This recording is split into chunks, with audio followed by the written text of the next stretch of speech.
really happy with their 3-2 win because, as we saw, I think they're going to concede as many goals as potentially as they scored. Man. Is what I'm saying. I'm predicting. I'm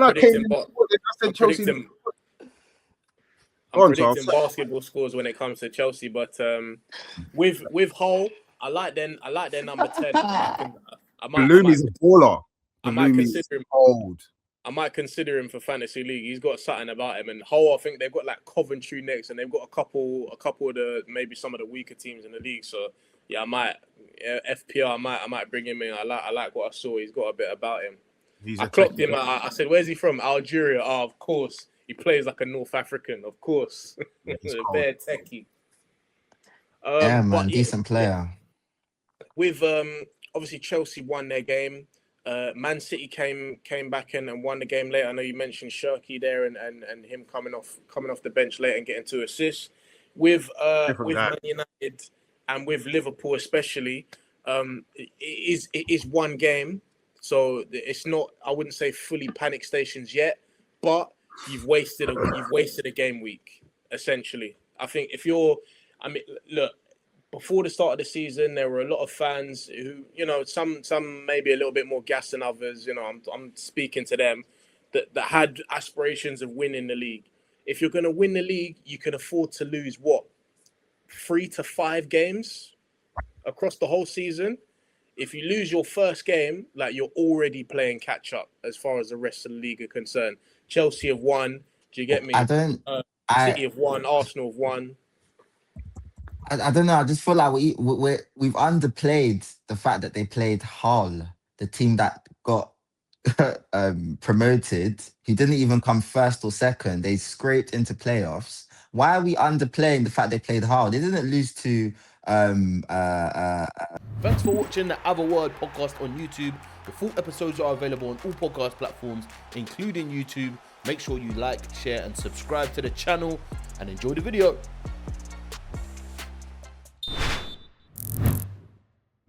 Ladies and gentlemen, boys and girls, children of all ages, man. We back, boys. We back. It's the Aveawordpodcast. I got my boys with me. I got T in the background, DJ, and he's on the 1s and 2s. Never like to show his face. Forever going to remain mysterious. Speaking of mysterious, we've got Gaz in the building. Yes, sir. What's going on, Gage? What's happening? I'm good, man. I'm good. How are you, my bro? I'm all right. Looking forward to talking some football. I've watched a lot this weekend, so looking forward to it. Yes, indeed. And last but not least, obviously Bobby's gonna be joining us in due course. But what's the shades? We've got some shades going on over there. What's going on? Is it sunny outside? I'm lurking. I'm just lurking. Man. Just lurking. But yeah, man. Just looking forward to talk some football and yeah, up the Charles. Hey, look, Premier League is back. Obviously, we're going to be back to our regularly scheduled programming from next week. But obviously, this is the first week of the Premier League fixtures done and dusted after this Monday night game between Chelsea and Fulham. So, hey, we got some stuff to talk about. Oh, here he is. Dreadlocks and all. Here he is. Yeah. Hey? Mate, blue is the colour, right?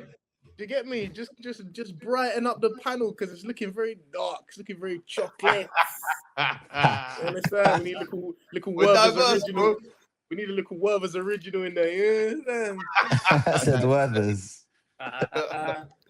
Well, listen, boys. Obviously, we're going to delve into the first week of fixtures, but since we haven't had the opportunity to get together too much during pre-season to talk about what everybody's expecting, what everybody's thoughts and feelings are going into the season, I kind of wanna just run through everybody, and I just want to check the temperature, man. How you guys feeling about your team, or how prior to the first game of the season? How are you guys feeling about your teams? How are you guys feeling about your aspirations and where you think you're going to finish this year? What's the vibe, man? Rather temperature, boys? I'm not happy. Anybody want to kick me off?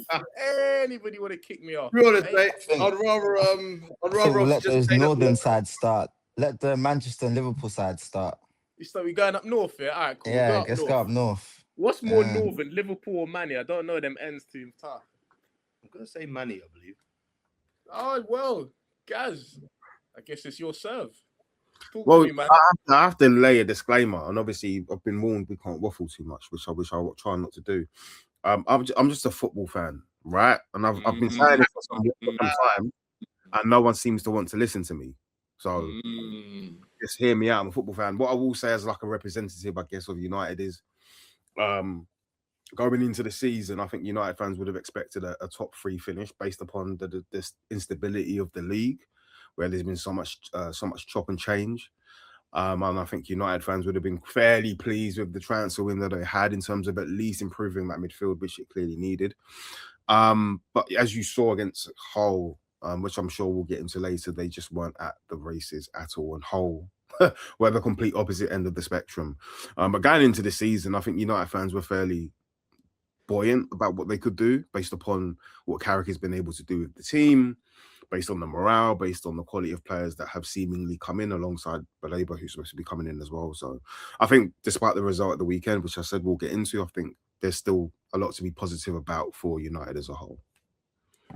Do you think in total do you know what, I don't mind the business that Man United have done over the summer transfer window, but do you think it's enough? Do you think this, like, it could be stronger, or what are you thinking about the business you guys have done? Enough. You keep saying you guys. I'm just gonna have to. Anyway, let me let it lie for nothing. Yeah. What do you mean by happy with? Do you mean in context of what aspirations are you thinking for United? Because I think based upon what they've done, I still see a top 3 finish as feasible. They do need to strengthen out wide, because I feel as though there's still a lack of creative threat across the front 3. Mm-hmm. And I think they need at least 2 fullbacks, right fullback, left fullback. So those are like worrying areas. You could argue centre half, but I don't think that's the most pressing. I think once you get Martinez back in there, when you get the lit backs, when you get those 2 players in there, there's enough players in there who can come in to do a decent job at centre half. I think there are more pressing areas at fullback and in the sort of attacking area personally. So yeah. Bears, very, very, very modest of you guys, because boy, I've been listening to Man United fans and they're not talking about no top 3. They you know who they're talking about.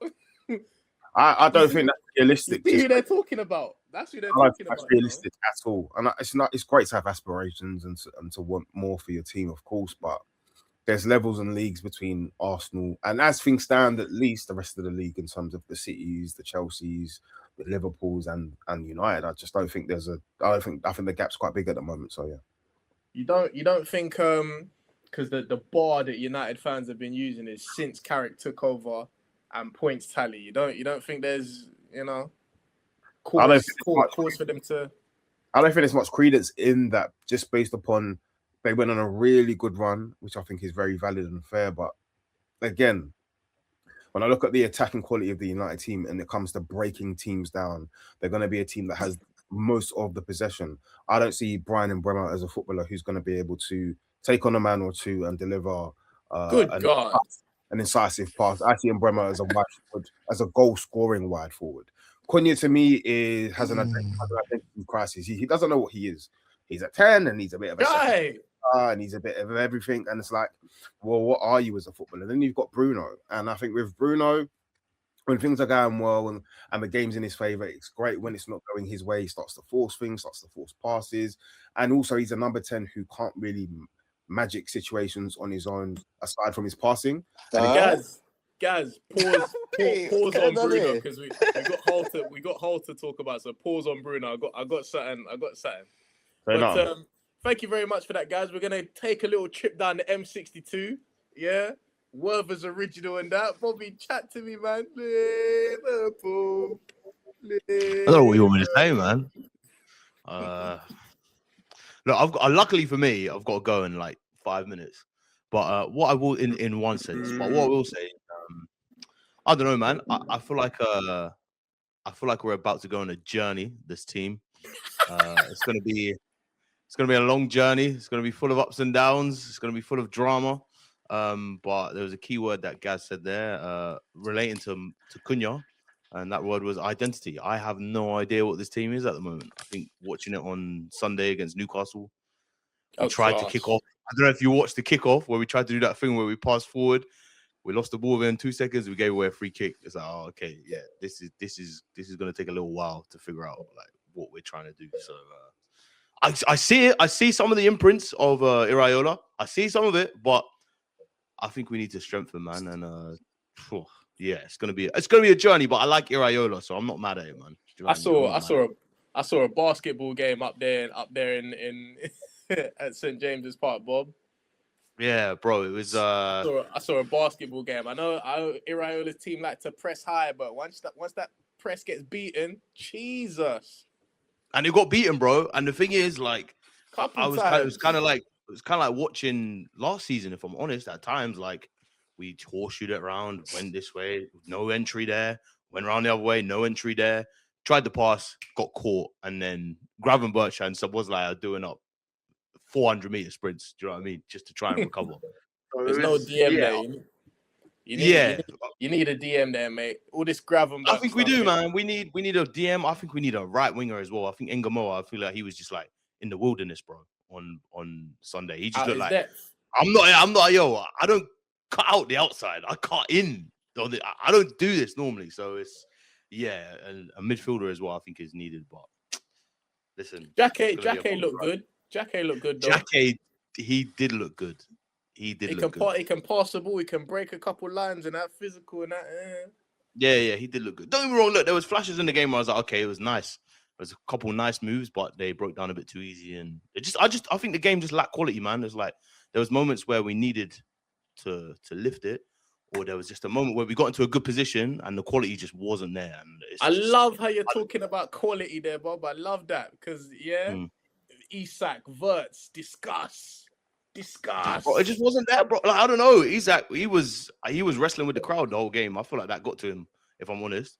Every time he touched the ball, he's booed, and the Newcastle players were, letting him know that, yo, you're up on these ends. And Wirtz again, man, on the eye. Sometimes he's a beautiful footballer to watch, isn't he? And then I just think me and my boy were discussing this yesterday. It's just like, as much as he is a nice player to have, and he does, like I said, there were some moments where I was like, okay, yeah, well, we can all see the footballer that he is. But it's just like, he's so lightweight, man. It's like, bro, to get past him, it's just 2 strides and he's out of the game completely. It's frustrating, man, especially if we're a team that wants to be aggressive and that. And like, if you fire the ball into him and he's got pressure, all you have to do is go, and he's like, whoa, and he loses the ball. And it's frustrating, man. You lot see his compatriot Mats Hummels. You lot see what he said? No, what did he say? He said, "Yo, Wirtz is gonna get 25 to 30 GA this season." Well, I hope so, but I think maybe that's the thing where when the team kind of gets to a better position where we kind of build around his qualities. But I think he ain't I think Iraola's got some, Dr. Octopus. He's got some fucking tinkering to do, bro. He's got some issues to solve, fam. So look, I'm just here for the journey, mate. I've been greedy in this Klopp era. I've saw Slot win a Prem. I'm just gonna enjoy it, mate, for what it is. That's nice. What I mean? I'm just gonna enjoy it, bro. And then when Iraola gets it popping, I'm here, mate. I'm here. But for now, all right. Well, listen, Bob. Look, this year, I gave certain. I'm talking about Isak and Wirtz now, innit? I gave guys a pass, innit? Isak, he broke his leg. I allowed him. Cool. Wirtz, I said, cool. Your first season. Obviously, there's a lot of stuff going on with Liverpool. There's a lot of intangibles that's going on. Boom, boom, boom. All right, cool. This season, because you lot. He's got to step up, man. Yeah, he has. He's cost a lot of money. So everybody that cost a lot of money, we're on them straight away. Yeah. So this season, I know it's only game 1, but boy, Isak. Listen, I'm with you, bro. I'm with you. Isak already showed me, like I was saying the other day. Why didn't you step up and take that pen at the end of the game? I don't know, man. I don't know. If you don't get me wrong, it would have been cold. It would have been cold, but bro, you've got a designated penalty taker, and you've got Szoboszlai, who, for the most part, that tech is. That's what I'm saying. It's not even it's not even a big deal. Like I don't know why people are like talking about that as if like that's like The a big story would have been talking cold point. though. I can't You've lie. I got would a have liked to see him you've do got a this. penalty taker and you've got someone that normally scores pens. Imagine if Isak now misses that. And he did try and actually take it, but yeah, they've got a designated penalty taker. It doesn't really matter. And it's soft. It's Um yeah. it's this one between the ears, boys. Mm, This is what it is. I hear it. I do get where you're coming uh, from, but it's If soft. if you got that dog in you, this is your old pitch. You've bust the net plenty of times at that pitch before. You know what's going on. They've been giving you grief all day. You got a chance to stick it to them. I can't lie. Shabazz lie. Let me hold this. I get it, but I hear it. I actually do get what you mean. But listen, designated pen taker, actual bagsman when it comes to it for the most part. It's ball striker. I lie. He slapped it as well. He did It's slap it. cold, Hey, man. Yeah. put I hear it put the- though. I can't lie. If it was like if I was a neutral, I would have wanted to see Isak. For the score that. narrative, Yeah, that would have been cold. But as a Yeah. Liverpool fan who we were losing, and I was like, yo, just get out of here with something. Bob, would you have been more nervous if Isak took it? Yeah, You would have 100%. Yeah, 100%. Yeah. Exactly. Bro, I So was what's the nervous point? when the camera was panning to him, bro. I was like, oh my days, he's got to take this, bro. I was nervous watching it even like develop to who's gonna take it. You know how Gakpo had the ball, and then they do that now, innit, and to try and protect the penalty taker. Right, Or whatever. who's taking it? He's also Yeah. he's also the number 9, by the way. He's not like a £100 million centre midfielder or a left back or something. He's 9. Charles, he was getting booed all game, man. They were on him, bro. They were on Yes, him, bro. Did you not just watch Chelsea the other day? Did you not just watch Chelsea a minute ago? Enzo come on, he got booed all the time. He's like, fuck back, give me the Yeah. ball, bro. But you know them Nah. Geordies, Different context. Them them Bro, Geordies still hate him, man. though, We they're don't not- have to sell. We don't have to sell. And they had to sell, bro. They're upset. So yeah, it's peak. Yeah. Well, listen, we're gonna bring it back to. Why is Joe calling me? We're gonna bring it back to London. We're gonna move past North London. We're gonna over to the west. John, you What, got Mayfair? Yeah. Sloane Right, Square. lads, And that. I've got a dip, yeah. I've got a dip. Yeah. I'll be lurking, but I just before you talk about that guy, this Cole Palmer guy, I don't know what happened to him over the summer, mate. He must have had a nice little Butlins holiday or something, but bro, he was cooking today still. He looks like Thanks, Bob. Means a lot. Yeah. No, honestly, yeah. But anyway, Thanks, Bob. I have to discuss Elche versus Barcelona, apparently. Yawn. I mean, your mom wasn't happy, so. T, 5-0. boot me out of this room, bro. I'll be back. You saying JP Morgan? Chelsea, what? I can't talk about the game yet. We just checking our temperature pre-season. I mean, we can check the temperature, and then from you we can go back around, and then we can talk about the game, innit? Well, I mean, you saw us in the market. I've heard all the bars. I've heard one game a week. I've heard no Europe. I've heard boom.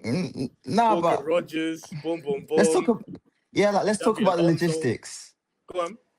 Let's talk about the logistics. So obviously, you've seen us in the transfer market. 117 on Rogers, selling a couple players. We've been doing the things that we've been needing to do for the last 3 or 4 years. Make effective signings that of quality, guaranteed quality. We've even increased the maturity of our squad. Like players are getting subbed off and they're talking to Welbeck and Henderson, having mature conversations. That it's just a different vibe at Chelsea anymore. It's not just 19 and 16-year-olds and 17-year-olds. Like Got a couple uncles in the dance. Yeah? we've pivoted from our model. It's changed. So Insanity is doing the same thing and expecting different results. So we've shifted. So now, come to the first game of the season. This is the fruits of our labor. This is our first game. We got the win. That's what any Chelsea fan wanted today. Just a win. Anything else is a bonus. And you guys saw the game. The bonuses are clear to see. Cole Palmer looks like he's back. He played well. Like he never played very left. well. Like he never left. He's receiving the ball in any phase. He's dribbling past man. He's dribbling with pace, physicality. He's winning the ball high up the pitch. He's leading by example. The Palmer that we need, right? João Pedro played all right. His quality was a bit shaky at times. He played all right. Good But he finish. scored. He scored. You know, he Good scored. finish. Yeah. Morgan Rogers, good debut, but he didn't get the ball enough. But that was because for me, the left-hand side, Colwill. So I think Cole was very overrated. I've never rated him. I think he's quite average, to be honest. I Right. think if he's not playing in the middle of a back three, he needs to be on the bench. Hato needs to play left centre back. We then need to have a Quenda and or Neto and or this Chavia guy left wing back. Very simple because Colwell cannot defend in wide areas. He's always passing the buck and he has misplaced aggression because again he can't defend. Like you saw the stark difference between him and Lacroix, who knows how to use his physicality, knows how to be clever with his defending. Colwell can only wish to defend like that. And he needs to be out of my starting lineup. He's just not ready. He needs to be phased in very slowly. He had a long-term injury as well, so he needs to be phased in very slowly. He's not ready, and notwithstanding that, he's quite an average defender. He can break the lines, but apart from that, he's not a title-winning centre back. We can't win a title with Cole starting. That's the I agree. You truth. know, I think That's the truth. He's just overhyped. Can't lie. I think Coble's he's a in a sense he's a typical academy product from like the Yeah. 20s onwards, where like a lot of the defenders that come through are really good on the ball, comfortable with the ball at their feet, and they can break the lines with their passing, great angles on their passing, great weight on passing, etc. But the art of defending is something that's not necessarily they've been taught or they've been put in situations to learn how to defend quite often. Don't get me wrong, I do think he's good and he's capable, and I think he could be a very good defender, but that's going to take a lot of reps. It's going to take a lot of time.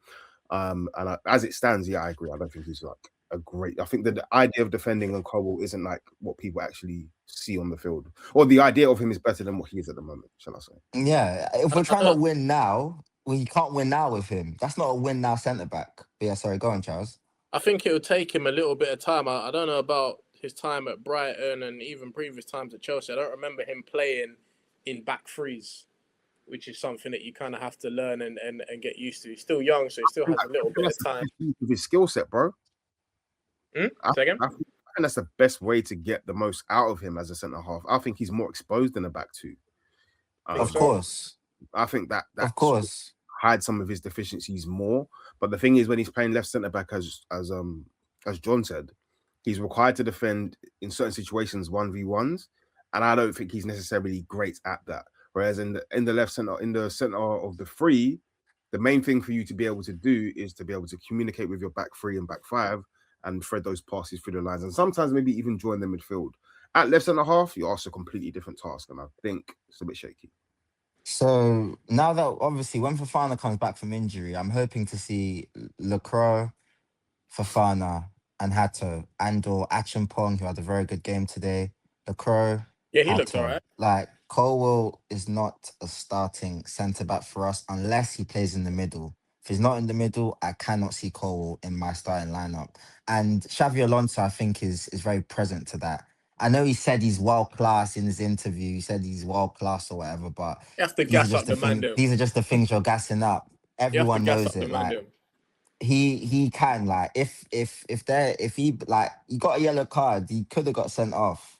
So I'm just waiting for Fafana and that to come back. But moving on, I mean, we've got depth, man. Reece James can play centre mid, he can play wing back, can play centre back. Enzo came on, obviously he got booed, that's fine. I want him gone anyways. Yeah, he's gonna get Lavia that up and played. down the country. Yeah, but I think he's hopefully gonna get sold. Lavia played well. Who else? Who else? Who else? Caicedo's on the bench. Welbeck's on the Yeah, no, bench. yeah. Caicedo was injured. Hopefully he can play next game. Well, not against our cup game, Carabao Cup. Hopefully he can play against in the Prem game. And yeah, man, I was happy with how we moved the ball through the lines. Like it was good. Really happy with our press. We kept it consistent. Um, and yeah, Sanchez though, yeah, we need a new goalkeeper ASAP. I can Um, see it's not a in it title-winning goalkeeper. in a different style of play. Obviously, it comes from the formation and whatnot. I can see Arsenal 22-23 in what Chelsea might be able to do at their best this season.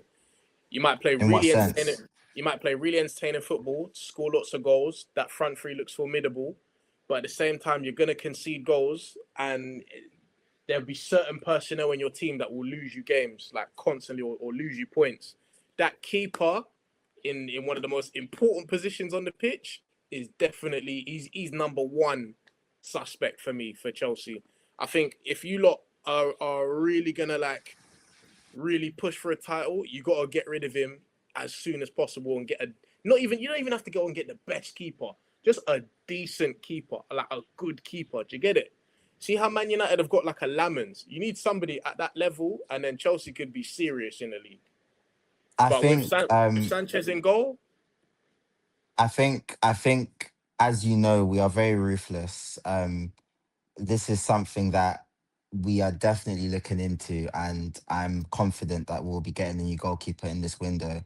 If not, then hopefully January. But at some point, we'll be getting a new goalkeeper. This has to be Sanchez's last season. The only way we'll get away with it is facts. if our defense gets used to playing with each other in this system, and if we just get better defending as a unit. The goals we conceded today were goalkeeper errors. The second one, again, there's a bit of bobbly in the box. I guess Cole messed up. He missed his header, crap header actually. So a goalkeeper error and Colwell. So they're both very rectifiable things. But obviously, the goalkeeper being harder, we need to get one. We actually have to make a bid and actually probably overpay now for a goalkeeper. There's only like 1 week left in the Don't even know window. who. But I there's don't even. nothing we've done the impossible when there's an hour left in the deadline window. So I'm again confident that our board has watched this game, seen the potential, but also seen that goodness gracious, we need a goalkeeper. Goodness Yeah, gracious, indeed. Yeah. Well, yeah. there's Dark. 8 days. There's 8 days left, or 7 in about an hour and a bit. So good luck and Godspeed in it. Yeah, man. Man United, guys. We gotta come back to you, man. What's going on, man? We gotta talk about the game. We gotta talk about the game now. We gotta talk about that 2-0. What's going on over there? I'm gonna sound like I'm like making excuses. I think firstly Hull were really, really good. And when I say really good, I think a lot of the teams that come up into the Prem have to do the basics well first. And I think we saw Sunderland do that last year. And the basics are the stuff that, like, I think are prerequisites, sorry, shall I say. Win your first duels, and if you don't win your first duels, you win your seconds. Can we play the percentages to some degree? And when we get the ball in the opposition half, what can we do with it? Then can we play football? I think sometimes asking some of these promoted teams to play expansive football out from the back, you're asking a lot of players that aren't necessarily capable of doing that at the level that the Premier League is. But where you can do it, and more likely you're going to have space to do it against the bigger sides, is in their half of the pitch. Is when you win your duels and win your first battles, and you win your second battles, and then we can play football. And I think Hull did that really well. They got the ball wide, they got crosses into the box, they scored 2 set pieces. For me, those are all like the fundamentals of football, and they did that really well. United, on the other hand, didn't win their duels, didn't win their battles, and as I said before, I think they lack creativity across the team. And I'll use Mazraoui as an example. He played right back the other day. Solid right back, decent on the ball. He's not going to be someone that's going to be creative from right back. Luke Shaw only looks positive when Rashford came on and was doing a lot of overlapping, underlapping. He's a good passer. Would I say Luke Shaw is creative? No. Santos, I wouldn't say he's creative either. Bruno's creativity is haphazard, as in you don't know what you're going to get from him game to game, especially when you're losing. When you're losing games, and He wants to force it. He does the forcing the issue thing. And now, obviously, your players have to take risks. Your players have to try things with the ball, have to try thread passes and find players in certain areas. But his forcing the issue is for me, is at the extreme. I think he's like an extreme KDB, in the sense of KDB is also someone that likes to force the issues. He spams passes into certain areas of the field. But the quality level and the decision-making level for me between those two is what separates them, because KDB's decision-making and just quality when it comes to ball striking for me is just at another level. Guys, sorry. How many assists did Bruno Fernandes get last season, please? I don't know, but my point doesn't change my point. Whatever you got, my point still stands. Stand by that. And also, as a number 10, I feel like he is someone who, I feel like not a number 10. He's only got one or two ways really of manufacturing an opportunity for himself or for teammates. And I'll use the comparison of a Shirky.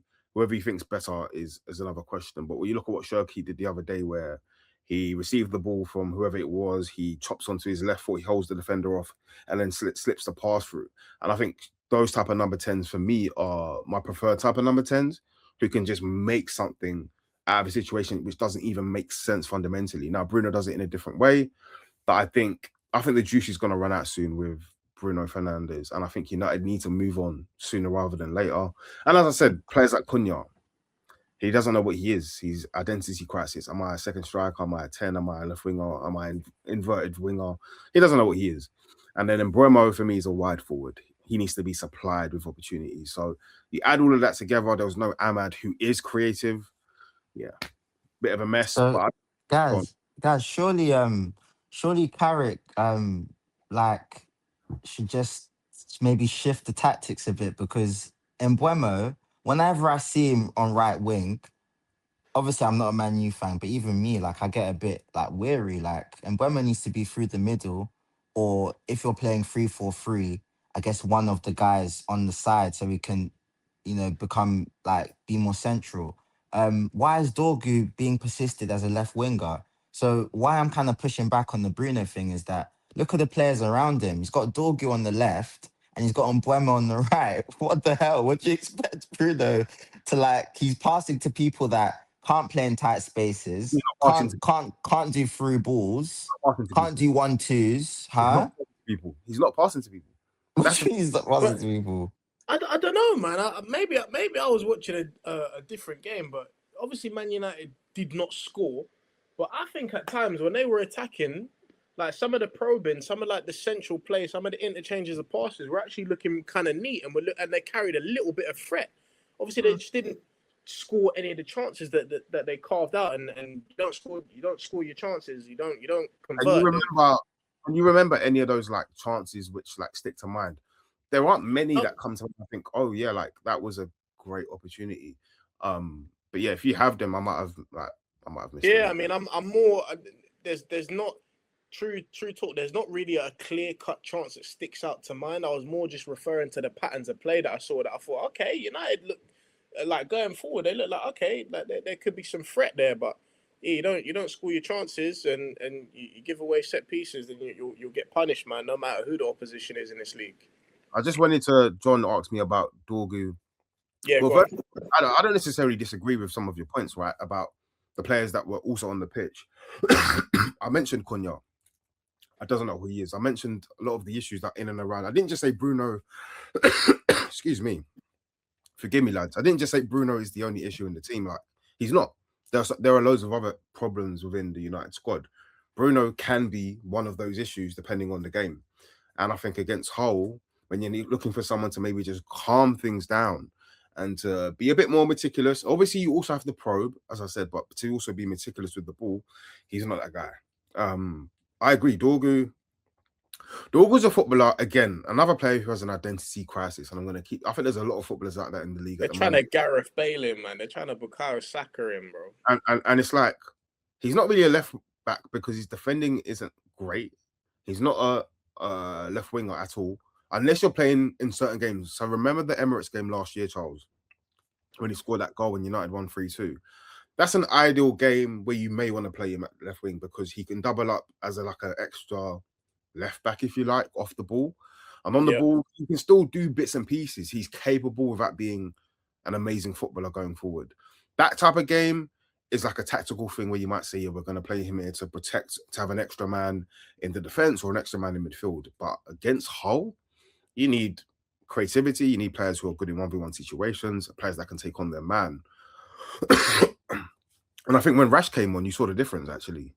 He looked sharper. He looked someone that's willing to take a man on, who's willing to run off the ball, run with the ball. He wasn't amazing, but you saw a difference, I think, when Rash came on. So, yeah. Carrick just showed his limitations for me, man. Like, I was very disappointed with that started lineup. Even from the centre backs, Heaven and Maguire. I get it, you have injuries, but your fullbacks, Luke Shaw still starting. I get it, maybe you're gonna get a new one, but I don't know, man. Said, what does that have to in terms of selections? Right, so Martinez went to the World Cup final, couldn't play. Yoro, is the other option, but Euro physically isn't. And don't get me wrong, Hayden got bullied by McBurney, but it would have been the same with Euro. So those are the only centre back options because the Lit still has his back injury and he's coming back from that. So in terms of centre halves, not So much why you can. not go to? So why not go to a three at the back then? Why not try a three at the back? Because United played three at the back on the Amarim, and we saw what that was with those players. The Now, don't get me worst. wrong, there's different ways of playing three at the back, so I don't think you're necessarily wrong. But I don't Yeah, it's not about yeah. think the back is the reason why United didn't win. You I mentioned don't. who else did you mention? You No, mentioned I was gonna get to your midfield. Obviously, we've sold you Santos. don't say your midfield. Let's slow down, my boy.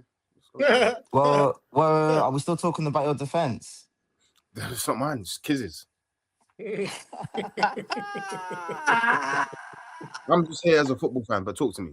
Yeah, no, I don't know, man. I think the Santos purchase was very overhyped because again the context similar to Madueke, like we're selling you like our third choice. So I think I mean when Baleba comes, I'm not expecting Santos to start, and I hope you're not either because I feel like he is just a squad player.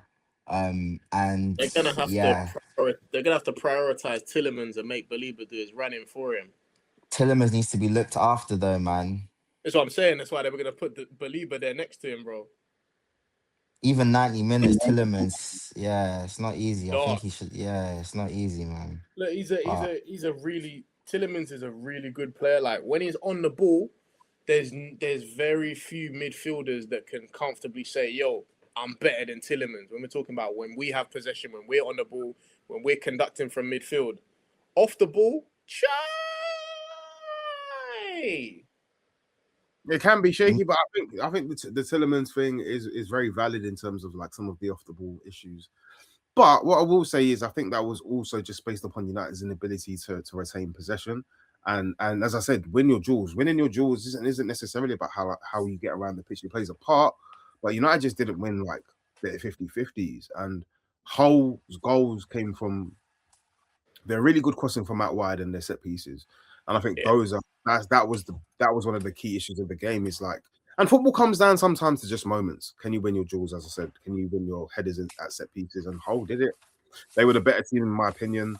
I don't think it's like a big glaring thing for United fans to be worried about or to be saying, "Oh, is Carrick the guy?" Just based upon the first game of the season. Even the criticism that Bruno's getting, and he's getting slated on social media. It's like Getting killed. it's one game. Like as much as Yeah. I think Bruno is flawed, I know he's also like really has a massive impact on what United do on a game-to-game basis. So it's not like I think United fans have to like be very concerned. Just like I would say Chelsea fans shouldn't be massively happy with their 3-2 win because as we saw, I think they're going to concede as many goals as potentially as they scored. man. Is I what don't I'm know. saying. I'm There was predicting. when I'm I came predicting. in, I said Chelsea. I'm Go on, predicting Charles. basketball scores when it comes to Chelsea, but with Hull, I like their number 10. Balloomy's a baller. I might Baloomy is consider him. old. I might consider him for fantasy league. He's got something about him. And Hull, I think they've got like Coventry next, and they've got a couple of the maybe some of the weaker teams in the league. So yeah, I might FPR. I might bring him in. I like what I saw. He's got a bit about him. I clocked him. I said, "Where's he from?" Algeria. Oh, of course. He plays like a North African, of course. Yeah, he's cold. Bare techie. Yeah, man, But decent player. with obviously Chelsea won their game. Man City came back in and won the game late. I know you mentioned Shirky there and him coming off the bench late and getting 2 assists. With Man United and with Liverpool especially, it is one game, so it's not. I wouldn't say fully panic stations yet, but you've wasted a game week essentially. I think look. Before the start of the season, there were a lot of fans who, some maybe a little bit more gas than others. I'm speaking to them that had aspirations of winning the league. If you're going to win the league, you can afford to lose 3 to 5 games across the whole season. If you lose your first game, like you're already playing catch up as far as the rest of the league are concerned. Chelsea have won. Do you get me? I don't. City have won. Arsenal have won. I don't know. I just feel like we've underplayed the fact that they played Hull, the team that got promoted, who didn't even come first or second. They scraped into playoffs. Why are we underplaying the fact they played Hull? They didn't lose to Man City. They didn't lose to Newcastle or Brentford. This is a team that's just entered the Prem, who are at a disadvantage to everyone else. I would be worried as a Man U fan, but I get it, not panic stations, but I would be a bit worried losing 100%. 2-0 to But Hull. Like, but what are we doing there? if you deep it though, their keep I also like Bellumi, their number 10. I like their keeper as well, and their keeper played for like their keeper played for like Olympiacos or Sparta Prague or something. Like he's a seasoned international. So when you add players like that, a little bit like Sunderland last year, they came up into the league. They put Xhaka in the middle of the pitch. All of a sudden, they finished 8th in the season. Do you know what I mean? So anyone in this league can hurt you. Anyone in this league can take points off you, whether they've just come into the league or whether they've been here. No, you're right, but aren't they not one of the favourites to be relegated? Am I off the mark there? Yes. 100%. But I think that's more relegation fodder. Losing 2-0 to relegation fodder. I mean, we say this Hull could survive. Who knows? But yeah, I do agree with you in a sense, Sean, that you don't want to lose on the first week of the season to what a newly promoted team. Like, it's not a good look at all. Not a good look, especially when you play for a team, or especially when you're representing a team that has aspirations, that really has some goals that they want to achieve this year. Yeah, I listen. As I said before, of course, it's like it's a concern, but it's like it's one game week, and there's 37 other games to play, and we're talking as if we as fans here haven't watched football before and seen teams of any ability from any league beat any team on any given day. We've seen it time and time again. We've watched football all of our lives. This happens.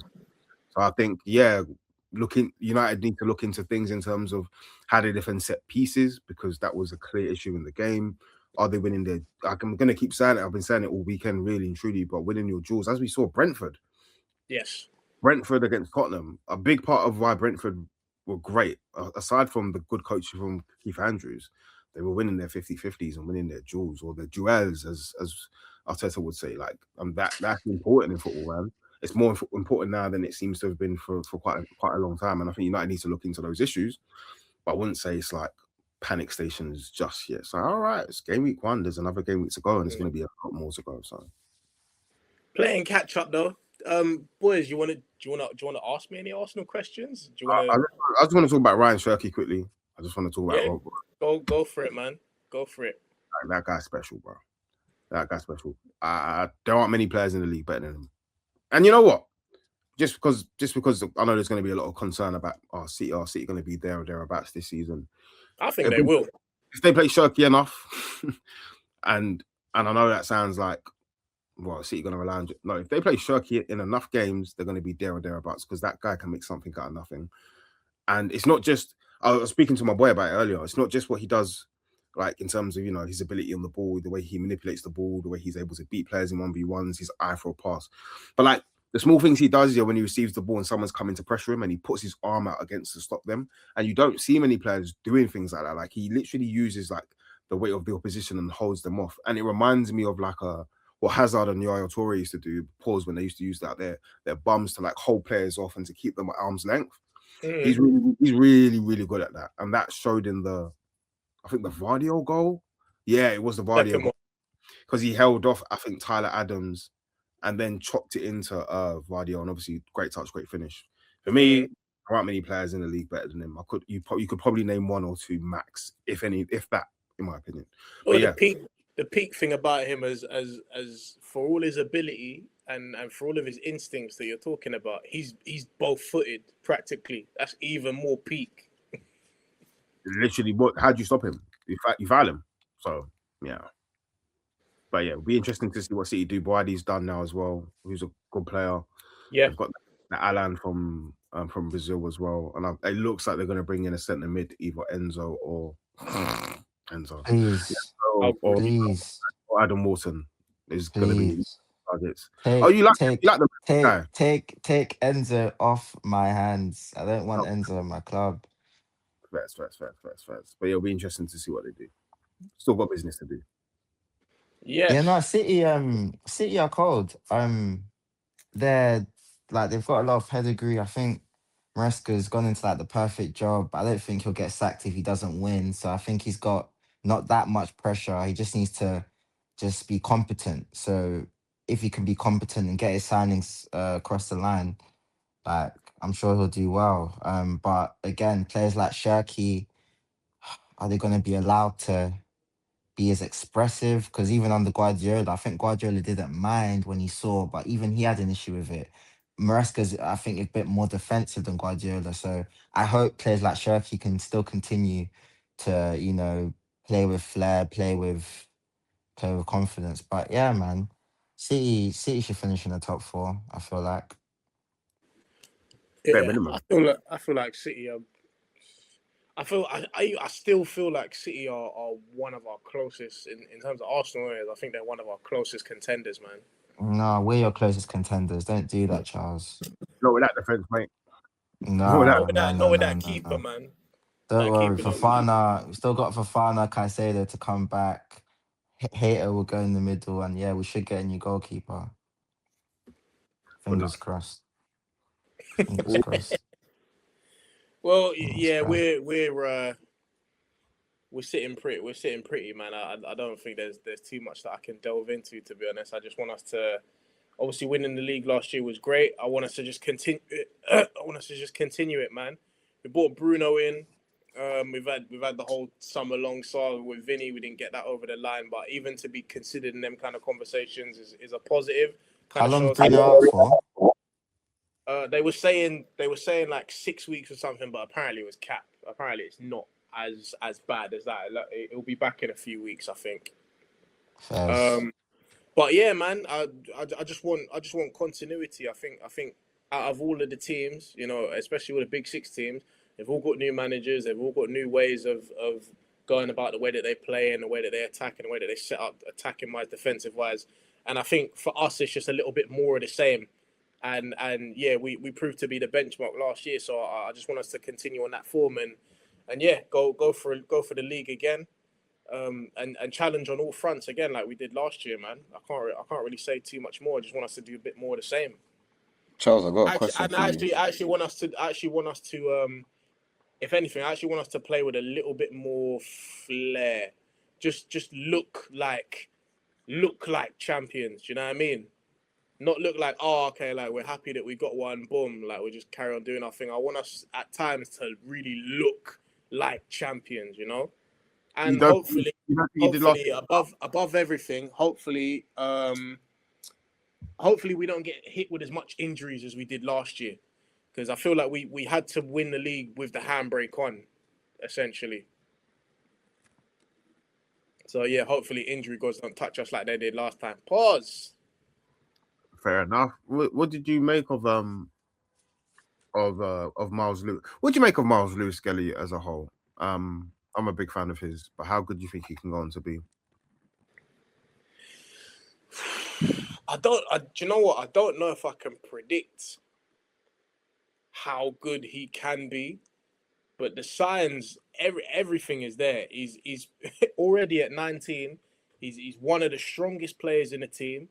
So when we're talking about making tackles, winning duels, covering ground, like the physicality, I'm not bothered about at all. I could see last week when we played Man City in the Community Shield that he's got a good relationship with Bruno. I saw the first game of the season, he's got a good relationship with Rice.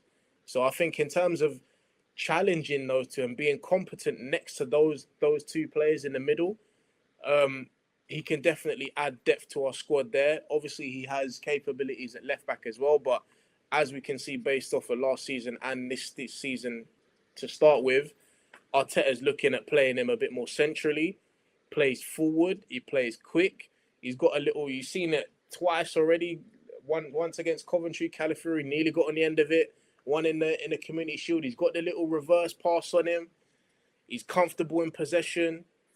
sometimes he can get caught on the ball, but he relies on like his physicality to get him out of trouble sometimes. He's got some dog, Defensively, man. do you know what I mean? Defensively, he's down to do the dog work. He'll cover the left back. He'll get in front of a player and win a foul. Like he's got most things in his locker, man. The mentality, like he's got a lot in his locker. So to say how good he can be or how much he can improve, I'm not too sure, but I feel like the ceiling is high for him, man. And I'm very impressed with what he's doing at the start of the season, man. Player still, big fan. I was gonna say yes. Skelly's a great player. I would have loved him at Chelsea, but I guess that was a pipe dream. But you see your squad, your midfield is very stacked. Do you not feel like at least one of them will be sold this window, like a Wanyeri or a? I don't think Skelly will go, but surely Wanyeri will get sold. Potentially. I know that today, anyways, I think there was talks that Al Hilal are looking at Martinelli. I know you're talking about the midfield, but in terms of departures, we still got Fabio Vieira on the books. We don't know what we're doing with Wanyeri. We still got Gabriel Jesus on the books. So I think this last week of the season, apparently we're still in the market looking for an addition, but there's going to have to be some subtraction. I know Reece Nelson, I think he just got his deal agreed to go to West Ham this season. I think that one's been made permanent.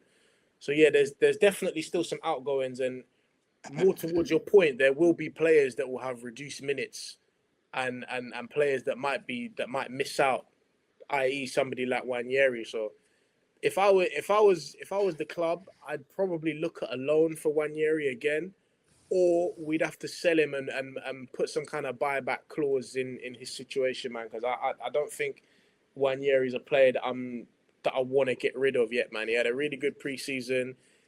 When we were in the trenches, not last season, but the season before, with Saka going out for like 2-3 months, Wanyeri was the one that held it up and was giving us goals and assists and like was really doing his thing at 2 years younger than he was now. So yeah, he's not necessarily a player that I want to get rid of. And he's Halen, man. He's academy boy. So there's I think there. Yeah, I think the problem obviously is that when all your players are fit, I guess Wanyeri and Skelly and Martinelli, they don't start. So that's probably why like all the rumors come from, isn't it? Like they don't get into your starting lineup. I'm assuming Guimaraes, Rice, and Odegaard will be your three when they're fit, and Solis, Saka, and Havertz will be your front three. So yeah, man, I've said it on this pod a few times. I like Martinelli, man. I would love him at Chelsea. Wanyeri as well, but we're kind of stacked in that area. But Martinelli, definitely, I wouldn't mind. Hey, I'm happy that Arteta's got headaches in terms of squad selection. I'm happy that we've got the depth. It's the depth that won us the league last year, most definitely. Like I said, with all the injuries that we had. So, hey, long may it continue, man. I want Arteta to have these depth headaches. I want us to have quality from 1 to 15, 16, 17. Do you know what I mean? I don't want to have a look at our squad in the Champions League semi-final against PSG a couple of years ago, and just see academy boys on there. I don't want it so thin. So, yeah, man. Yeah, good problems to have. Happy with the selection headaches, and yeah, let's keep the results. Let's keep the results going. Let's keep stacking the wins and putting pressure on the rest of the field and inviting someone to come along with us, man. Hey, just I was watching some of the Saturday games to shift it on a bit. Yeah, go on. I watched Everton versus Palace, and Everton looked good, considering they started like Hayden Hackney and Armstrong in midfield, and Armstrong's a youth player. Yeah. I thought Palace might be able to do something when I saw that midfield, but them two boys, they showed up. Armstrong's a great player, and Hackney's he's a footballer as well, man. But Tyreek George was impressive, man. Like he had a good preseason, I know, with Everton, and him, Illiman, and Jai, and Kieran Dewsbury Hall, like really goal as well. Bad boy goal. He seems to have like great strike since leaving. I don't know why Chelsea. I think Maresca liked him at Leicester, innit? It was a weird signing all the same. But yeah, it looked really good, man. It was fun to watch a lot of the 3 p.m. kickoffs because I tried to catch some of the Ipswich game as well. That Enciso guy, I know he looks all right at Brighton. Rah, bro. I like him, man. I like him. He's gonna Great excite player. them boys down there at Portman Road. Good player, man. I mean, I was impressed by him as well. It was That's fun. a team that looks like they're gonna stay up, Ipswich. Like I can see the actual quality on like in their team. They look like they could stay up this Hey, time round. Hull could do it on an ugly one, you know. You never know, bro. Yeah, potentially. Yeah, Guys, I need to go on. I was gonna go on. What was you gonna say? I was gonna say I just need to see a bit more of. I need to see more of Coventry before I know what they're really on. I know they were missing Hadji Wright. They were Yeah, facing a team that won the league, so it's hard to really put anything on what they did in the game. yeah. I So- mean, they lined up. They lined up pretty physical, and they were looking to try and attack us in wide areas. So I could kind of see what Lampard was doing. I don't know if he has that same approach for all teams. Obviously, like you said, he was playing the league champions from last year, but I felt like they had a little something to them. So who knows, man? I think They maybe weren't. They're still lacking like the Premiership intensity. So I'm just kind of waiting for them to get up to speed. They didn't look like you guys beat them in like all the areas. Like when you increase the tempo even a tiny bit, they were just blown out of the water, man. They look all right though. They look all right, but against a lesser team than Arsenal, I think they'll just lose same way. I don't think they've got enough quality. But if they've got injuries, maybe they'll get some signings. But I think they're lacking quite a bit of quality there. And defensively, that's a sham. a random tangent, boys, but I'm pretty sure you guys have watched both of the documentaries. Who had the better one? Did you prefer Pep Guardiola's documentary on Amazon Prime, or did you prefer Mourinho's Netflix special? Don't hate me. I take long to watch things. I haven't watched either of them. I've added it to my list though. Nah. Guys, I know you watched both of them, man. Yeah, Jose's was more entertaining, and I think Pep's was more insightful. Jose's box office, and you're gonna get the highs and the lows, and you get both with his documentary. Yeah. Whereas the City doc felt like the first time that you get to see like a really exposed Pep. I think that's a good thing. It's like a diving into the humanity of the man, because you see how much he cares, and you see obviously genius, great coach, fantastic coach, changed the football, but like seeing him struggle and seeing him and do you know what it was actually? It was seeing how happy he was when they like won their first game against Chelsea after like 9 games in a row of losing. Might have even more, where they were getting draws and losses, and like they were so happy after like beating Chelsea because it'd been so long since a win, and it just like restored like some humanity to it, because like when we're looking on the outside, we're thinking, oh, they won against Chelsea, they're probably like not happy with that. They want to get back to winning more and more games, but that win meant so much to them. It was just interesting to see like how much the FA Cup win meant and how much the League Cup win meant, and even the game in it. Like you get to delve into like the real humanity of Pep, because he struggled for most of those. He was going through it at the time, innit? He was going through it. It was real. It was serious, man. They were like in a bad way, and you see the Carl Walker thing and his relationship with Walker, because Walker was being a bit of a twat there, if I'm fair, bro. Yeah, he was being childish, man.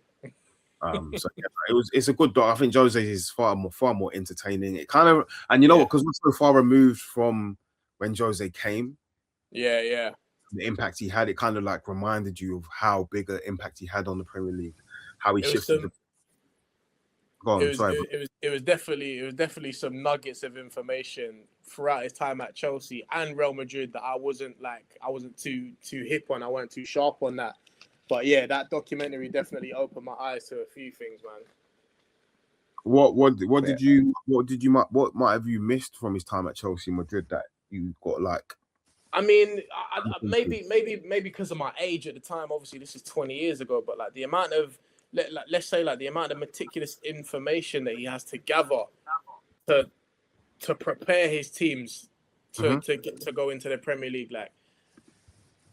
Him being a translator, I even forgot that he was a translator back at Barcelona back in the day. Probably Robs. I feel like he leaned into a little bit. I've got a theory that he leaned into a little bit of his villain arc when he's left Chelsea now and he was looking at that Barcelona job like, yo, I've obviously come from there. I want that, but they gave it to Pep instead. Obviously, Pep being a former player and whatnot, they've obviously gone through like how there's barriers that non-players would get when it comes to taking the big jobs as opposed to certain players. So, yeah, man, there was a lot of little nuggets of information in there that I liked and I enjoyed, man. Yeah, no, it's a good doc. You should watch it, John, when you get it. Will store a lot of like, because I know Chelsea are kind of like, you know, mediocre when it comes to being one of the bigger teams now. No offense, of course, no offense. Wait, what are you talking about? But it will store you to like the great heights that you Don't want. start him off. Guys hate, hey, you know, guys hate Chelsea so much. It's so funny, you know. You know what's not? I like, But yeah, I like, why? Let's go. Let's go. Watch both of those docs when you can, John. I Guys, will. girls, Where's the Pep one on Amazon? Yeah. Amazon Prime and then Mourinho's one's on Netflix. It's on Netflix. Yeah, that's in my list. And by the Yeah, time we man. get back to recording for the next episode, week 2, week 3, I'll be coming back from Birmingham, hopefully with 3 points in my hand.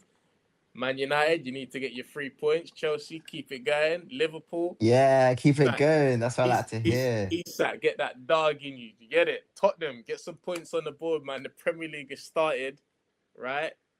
Yeah, one game a week for some. Yeah. And there's points to be had, but we'll wrap it here, guys. I think we'll love the people, leave the people. Make sure you check the Premier League table because Arsenal are at the top, boys, and hopefully long may it continue. All right. Because you lot start with A. Come on, man. From myself and the boys, that is the first episode of the new season. We are over. Ave A Out. Word.